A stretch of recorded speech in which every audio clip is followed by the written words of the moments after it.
The setting of our Parthasarathy's poem, "Through Holes in a Wall," as it were, is London.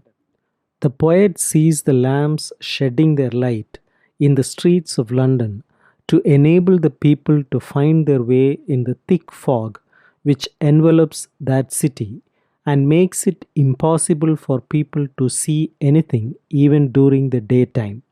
The poet was sitting in the basement flat conversing with a friend, the well known musician Ravi Shankar. They had been smoking, drinking beer, and munching snacks.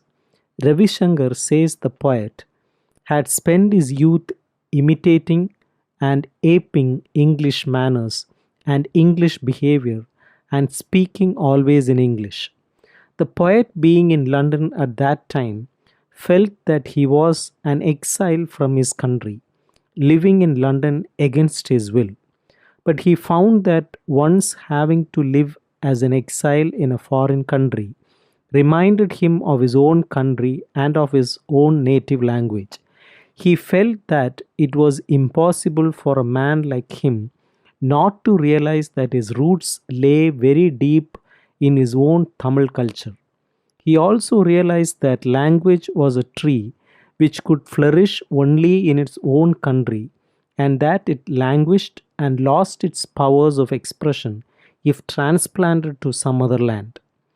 The poet then goes on to say that the city of London was by no means a jewel or a beautiful city.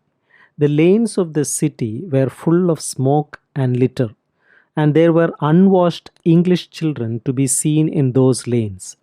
As for the Indians and other immigrants, they were contemptuously described by the English people as coloreds. The English people even said that they could not bring about any improvement in the manners and behavior of the Indians because they would continue to be what they were. The poet says that the English people had taken care to keep alive the memory of their empire builders and also the memory of the empire builders of other European nations. The English people insisted on freedom for themselves but felt no compunction or hesitation in enslaving the backward countries and ruling over them.